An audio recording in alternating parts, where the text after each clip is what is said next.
శ్రీమంతుడివై ఉండి కూడా ఇంత చిన్న వయసులోనే ఇలా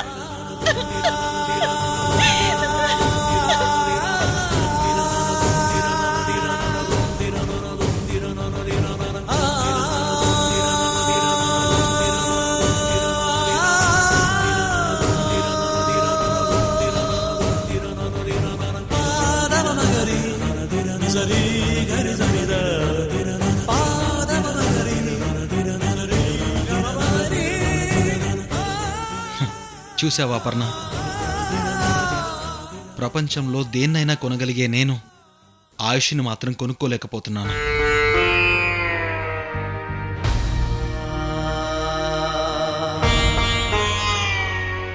అదే విధంటే విధి చాలా లభ్యమైనది.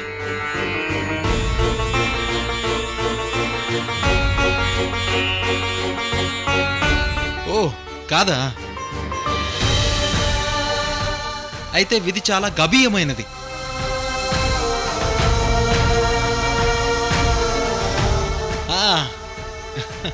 ఇప్పుడు తెలిసింది, విధి చాలా బలీయమైనది.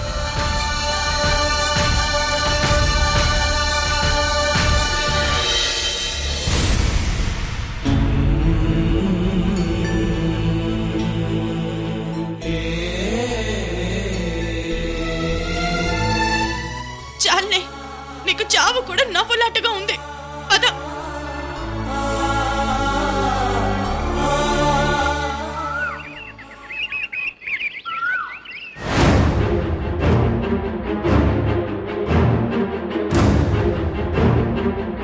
అమ్మా ఇదిగో.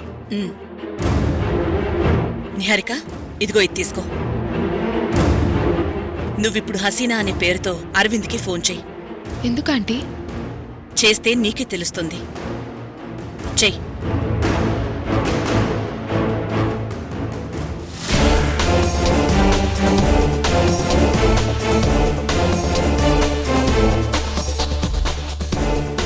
స్పీకర్ ఆన్ చెయ్యి.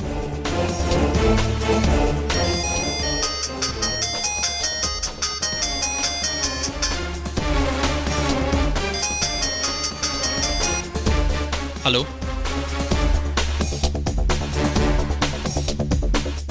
హలో, నేను హసీనాని మాట్లాడుతున్నాను.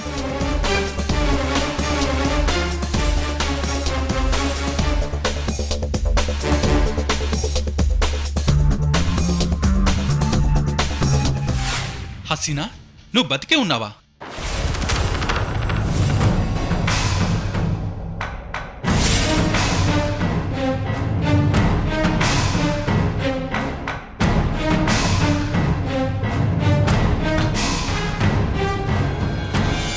నేనింకా నీకు గుర్తున్నానా? సారీ హసీనా, ఆ రోజు నువ్వు చనిపోయావనుకున్నాను. అందువల్లే అక్కడి నుంచి వెళ్ళిపోయాను.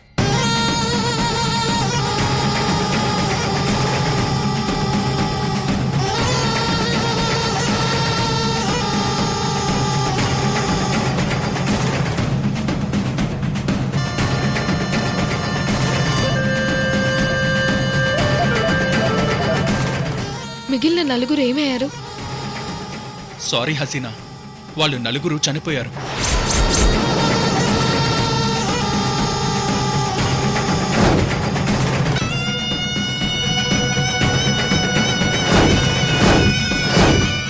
ఆ రోజు మీ 5గురి మీద క్లినికల్ ట్రయల్స్ చేయబోయాను. అప్పుడు నువ్వు పారిపోయావు. కొండ మీద నుంచి జారి పడిపోయావు. నువ్వు చనిపోయావనుకున్నాను. ఆ రోజు నీ మీద ప్రయోగం చేద్దామనుకోలేదు. నువ్వు నా ప్రాణం హసీనా. ఇప్పటికీ నిన్ను ప్రేమిస్తూనే ఉన్నాను.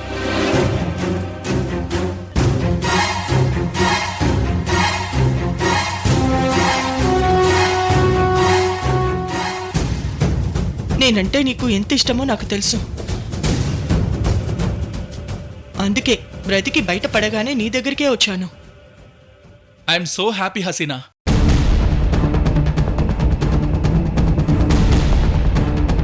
నువ్వు బతికే ఉన్నావు, నాకది చాలు.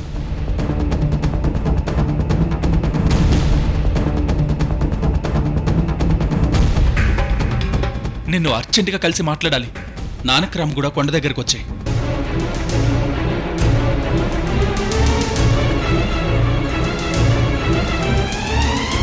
ఓకే.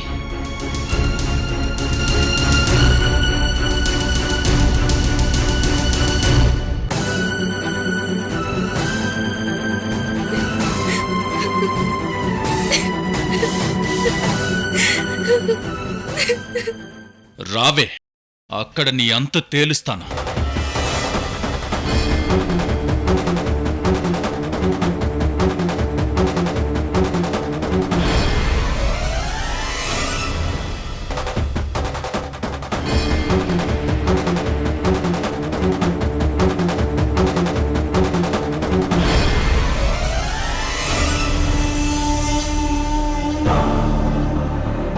అరవింద్, ఎందుకంత టెన్షన్గా ఉన్నావు? ఏం లేదంటీ. ఫోన్ చేసిందెవరు? ఒక ఫ్రెండ్ ఆంటీ.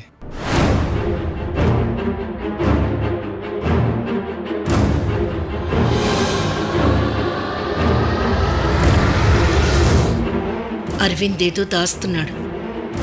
అదేంటో తెలుసుకోవాలి.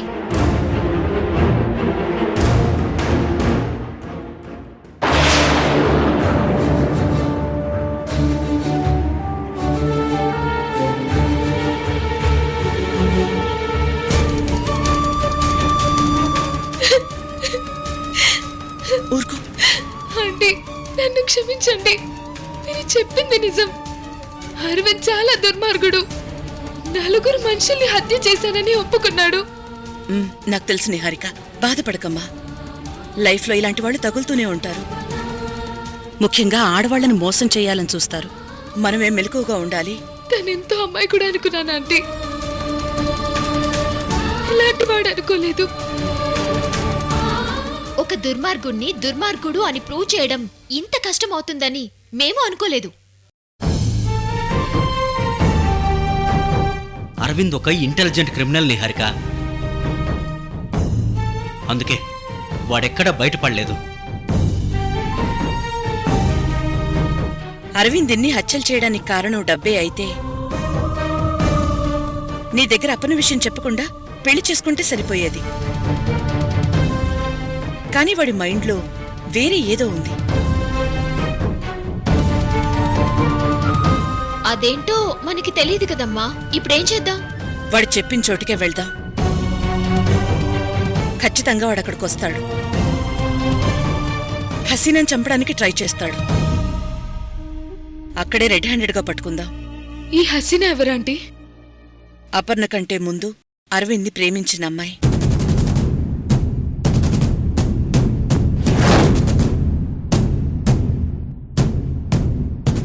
తనకి తన ప్రయోగాలకి మనుషుల్ని తీసుకురావడానికి వాడుకునేవాడు. అరవింద్ నిజస్వరూపం తెలిసి తను తప్పించుకుపోయింది. ఆ ప్రయత్నంలోనే చనిపోయింది. డబ్బు సంపాదించడానికి ఎన్నో మార్గాలున్నాయి కదా ఆంటీ. మనుషుల్ని చంపుతూ డబ్బు సంపాదించడం ఎందుకు? డబ్బు సంపాదించడానికి ఎన్నో మార్గాలుంటాయి. కానీ అరవింద్ ఈజీ మనీ సంపాదించడానికి అలవాటు పడ్డాడు. ఒక్కసారి అది అలవాటు పడితే వెనక్కి రాలేరు.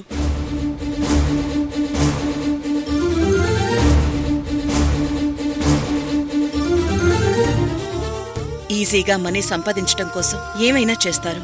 ఇప్పుడు అరవింద్ పరిస్థితి అదే. వాణ్ణిప్పుడు మనం మార్చలేము. వాడు మేనేటర్తో సమానం. అంత తేలిగ్గా పట్టుకోలేం. వాడి దారి మార్చుకోడు.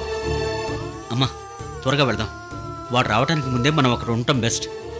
అది కరెక్టేరా. పదని హారిక. మహాలక్ష్మి, నువ్వు జాగ్రత్తగా ఉండు. రా.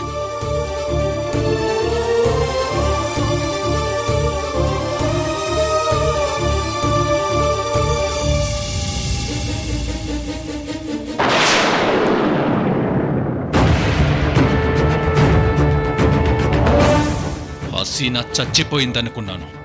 తిరిగి బ్రతికొచ్చింది. దాని నోరు మూయించకపోతే నేను ఇప్పటిదాకా సీక్రెట్గా చేసిన నేరాలు, హత్యలు అన్ని బయటపడతాయి.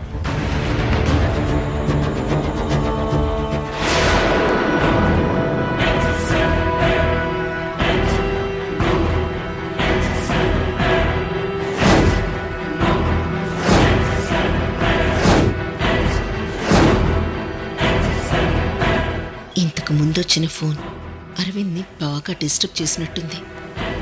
అందుకే అంత కోపంగా ఉన్నాడు. వెంటనే వెళ్ళి ఆ హసీనా అంతు చూడాలి. అది అప్పుడు చావు నుంచి తప్పించుకుంది, కానీ ఇప్పుడు ఖచ్చితంగా చచ్చి తీరాలి.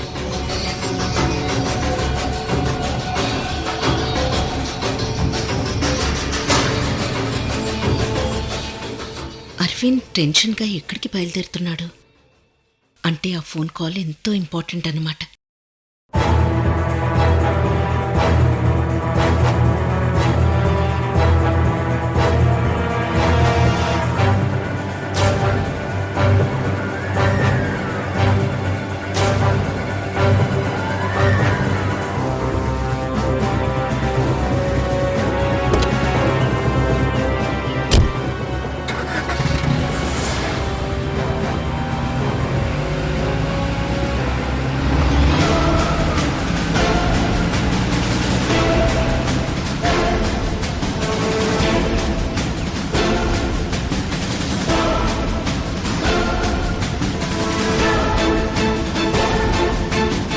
అరవింద్ అనుసరిస్తే ఈ మిస్టరీ ఏంటో తెలుస్తుంది.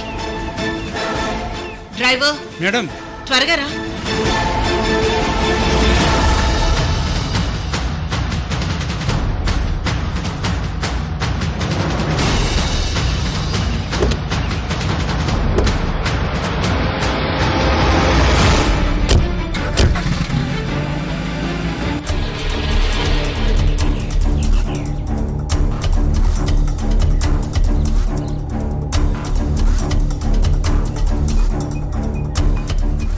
నిహారిక, అచ్చం హసీనాలాగే ఉన్నావు.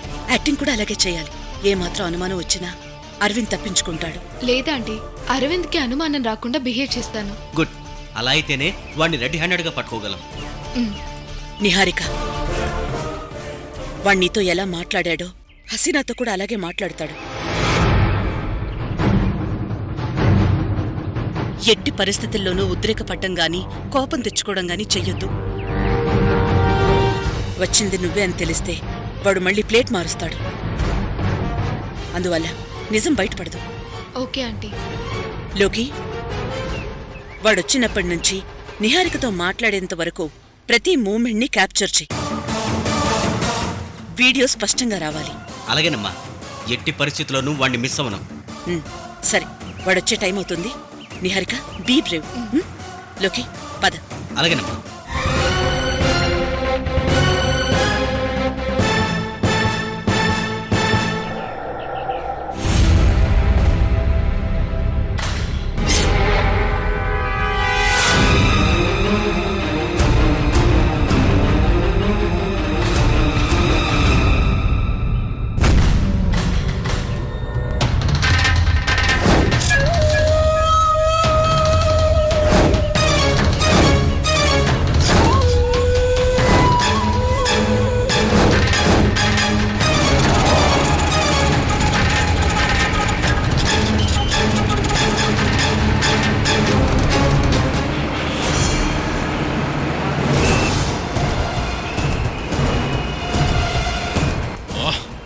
ఆ రోజే ఈ హసీనా చచ్చిందని పూర్తిగా డిసైడ్ అవ్వకుండా ఉండాల్సిందే. కొంచెం నిర్లక్ష్యంగా ఉన్నాను, అది బ్రతికొచ్చింది.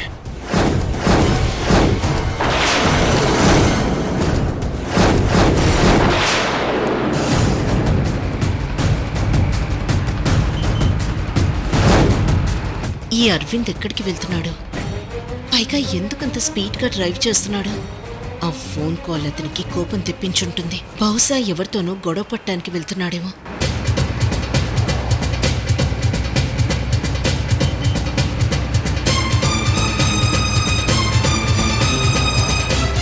నా గురించి అన్నీ తెలిసాక కూడా మళ్ళీ నాకెందుకు ఫోన్ చేసింది? పోలీసుల దగ్గరకెందుకు వెళ్ళలేదు? బహుశా నన్ను ప్రేమించడమే కారణమై ఉంటుంది.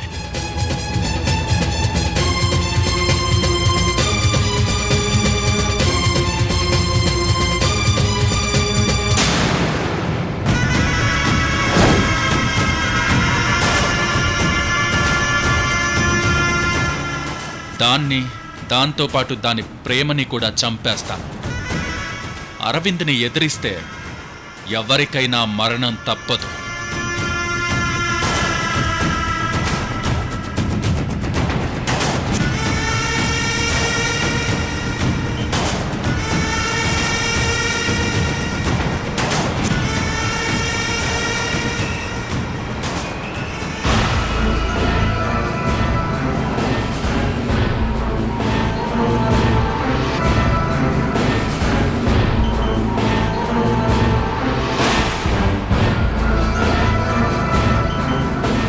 ఈ లక్ష్మి నన్నెందుకు ఫాలో చేస్తుంది? నా మీద అనుమానం వచ్చిందా?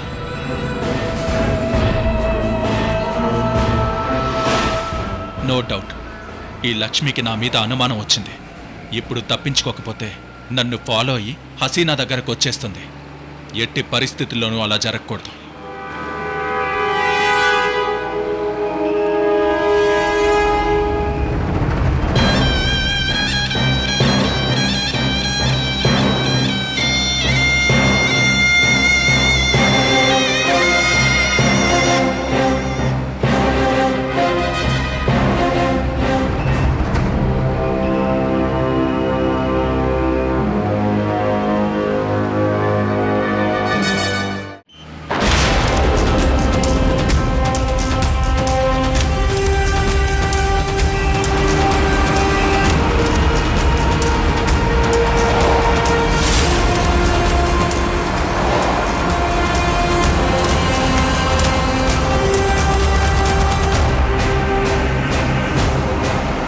కార్సులో చెయ్యి.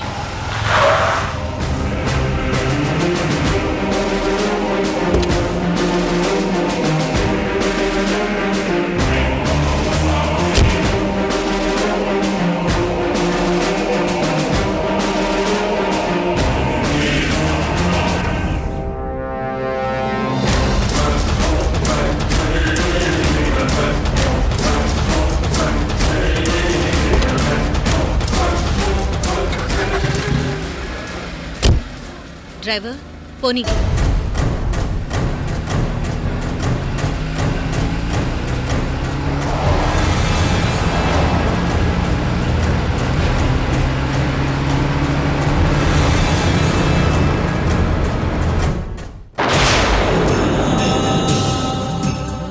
దేవుడు అందరికీ అన్నీ ఇవ్వడంటారు. నాకు అమ్మని, నాన్నని, ఆస్తిని, అంతస్తుని అన్నీ ఇచ్చాడు. కానీ ఆయుష్నివ్వడం మాత్రం మర్చిపోయాడు. బాబు, ఒక 10 రూపాయలు బాబు, నీ పేరు చెప్పుకుని భోజనం చేస్తాను. ఈ బైరాగి దగ్గర ఈ పూట తినడానికి కూడా డబ్బు లేదు. కానీ ఆ దేవుడు ఆరోగ్యాన్ని ఇచ్చాడు. అందుకే అంటారు ఆరోగ్యమే మహాభాగ్యమని. బాబు, చేసిన దానం ఎక్కడికి పోదు. ఇంతకు 10 నీ దగ్గరికే వస్తుంది.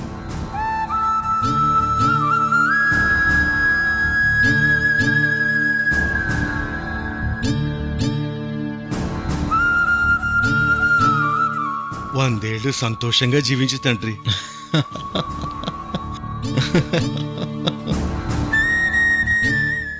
ఎందుకలా నవ్వుతున్నావు బాబు? మీరు దీవించినంత మాత్రాన ఏమీ జరిగిపోదు. నేను 100 ఏళ్ళు కాదు కదా, 100 రోజులు కూడా బ్రతకను. బాబు, ఎవరెంతకాలం బ్రతికేది నిర్ణయించేది ఆ భగవంతుడు, నువ్వు నేను కాదు. ఆ దేవుడే నా తలరాతిలా రాశాడు. ఇప్పుడు తప్పించుకునే అవకాశమే లేదు. ఒక్కొక్కసారి భగవంతుడు కూడా పొరపాట్లు చేస్తూ ఉంటాడు. అంత మాత్రం నీకు అన్యాయం జరిగినట్టు కాదులే. ఆయనే తన తప్పు సరిదిద్దుకుంటాడు. సర్లే, నేను ఎక్కాల్సిన రైలు జీవితకాలం లేటు. ఆయన తన తప్పు తెలుసుకునేసరికి అంతా అయిపోతుంది. వాన ఎప్పుడొస్తుందో, దేవుడెప్పుడు అనుగ్రహిస్తాడో ఎవ్వరికీ తెలియదు నాయన. నీ మంచి మనసుకి అంతా మంచే జరుగుతుంది.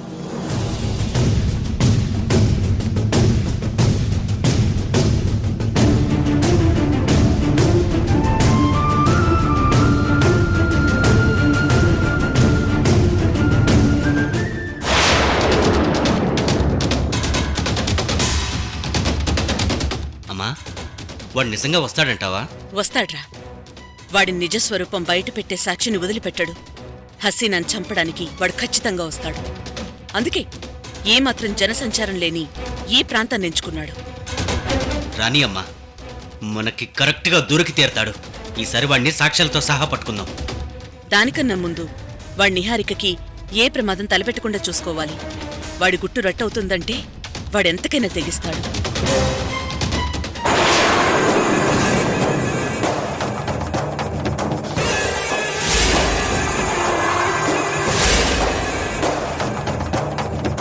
లోకి వచ్చాడు.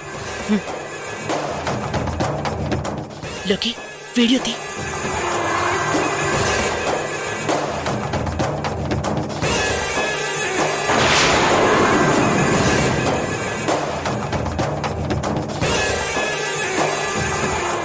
హసీనా,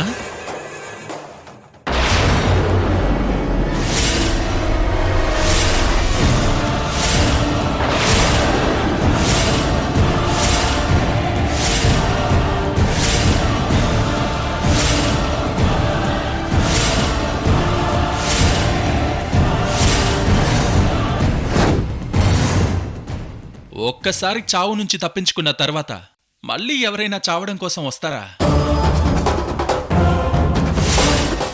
ఆ రోజు నా చేతుల్లో తప్పించుకున్నావు, కానీ ఈ రోజు మాత్రం ఖచ్చితంగా చస్తావు.